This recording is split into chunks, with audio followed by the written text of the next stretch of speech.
How do you make it? Is there a way? How do you make it? Every day with prayer and preparation and positivity over family, over family. With prayer and preparation and positivity over family, over family. So you're probably wondering, how could a mom handle all this stuff, 4 kids, being hungry, and being vegan? Like, how do we eat? I'm happy you asked. Now come on to the kitchen so we can show you all of our 5 favorite vegan meals. So okay, Mom, so what is your favorite dinner? My favorite dinner would have to be taco soup. And why is your favorite dinner taco soup? It's my favorite dinner because it's got a whole lot, it's packed with a whole lot of vegetables. It's very homey and hearty and warm and welcoming. And it's got that little zing, the spice that I like. So yeah. One of my favorite go-to protein options is Trader Joe's beefless ground. Dice up 1 onion, add that on the stove top. At this time, you can add any seasonings that are your favorites. These are mine. Then we add the beans. I usually get 2 cans of kidney and 1 can of black beans. We add corn and peppers, diced tomatoes, green chilies, and then I add 3 cups of water. Let that cook while I also cook some brown rice on the side in my rice cooker. When it's all done, it's perfection. Like, it's beautiful, a bowl of a hug. I also use the salsa from Trader Joe's, and Tofiti has a really nice sour cream you can also use that's vegan. Any extra snacks? I like taco soup very much. It sounds yummy. Newt, what is your favorite dinner of all time? Macaroni cheese. Macaroni. And the macaroni cheese is cheesy and yummy. And cheese and cornbread and meatballs. And chaos. And why do you like that so much? It's so yummy. Totally yummy. So it doesn't matter what kid has whatever favorite. If they know this meal is cooking, they immediately get happy and start dancing. I get my meatless balls from Trader Joe's. I follow the regular recipe of barbecue sauce with about a tablespoon of grape jelly. Put it in my cooker and just let it sit there for a while. Macaroni is the same. Wait till the water is boiling, add my pasta. I get a Daiya cheese and I cube that up, set aside to use later. So now we're getting ready to make the roux for the macaroni and cheese. I just want to add a disclaimer today. I did not have normal flour. I was using whole wheat flour. But guess what? It's still going to be good. So I go ahead and I add my salt, my pepper, my ground mustard, my Worcester sauce, just like I'm making a regular roux, okay? Again, pardon my roux. It's thick today, but it's still going to work. I add 2 cups of almond milk instead of cow's milk. Add those the cube cheese that we cut up earlier.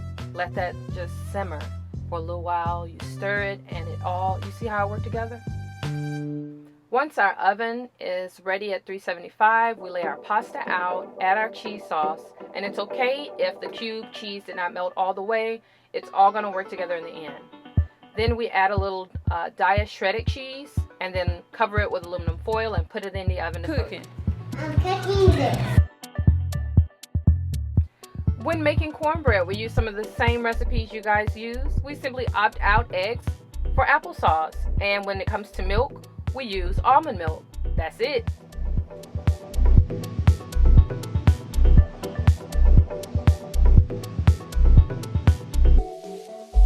One, two, three, four, 5, 6, 7.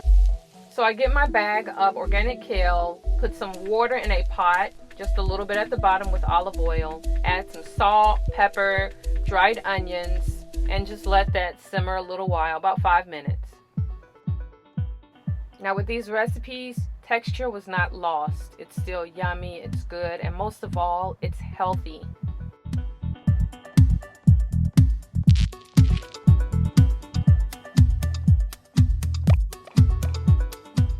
These kids live to eat another day. Sometimes I opt out the meatless balls for field roast. The roast is delicious. All right, Manny J, what is your favorite dinner of all time? Beyond Meat Burger. Why? Because it's chewy and delicious and it's meaty and it tastes like a real burger except it's vegan. So by now you probably heard about the Beyond Meat Burger. If you have, believe the hype. Like it really is very similar to hamburger meat. We don't have this often at all, but when we do, the kids get very excited. It cooks very similar to a regular hamburger.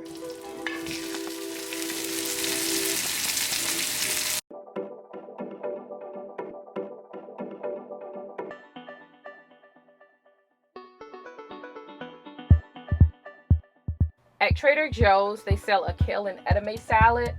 I got hooked on it when I was pregnant with Taylor, and I've been buying it ever since. Add this to the meal, and it's immediately delicious and hearty. Hey, be nice. Be nice. All right, and you can also add in this plant-based cheddar that we buy at Whole Foods. All right, CJ, what's your favorite dinner of all time? All time, top.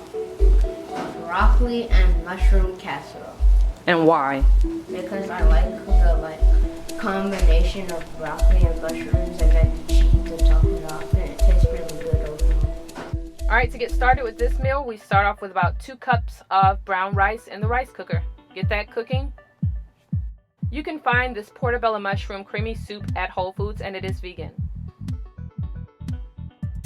All right, now it's time to wash our produce. We start with our broccoli, then our mushrooms, and get it all ready to dice. We get our onion, dice that up, get our mushrooms, about the whole pack, and dice those up, and then we add a tablespoon of butter and put that all in the pan. When we're cutting our broccoli, we're aiming for the very tops of the trees. Once we get that all in the pan, you see that? It's beautiful. All right, let's get our soup into the saucepan. Put our favorite spices in, whatever you love. Pour in our sauteed broccoli, mushroom, and onions. I add a tablespoon of the Tofiti cream cheese just to make it a bit more creamier, but it's not really needed.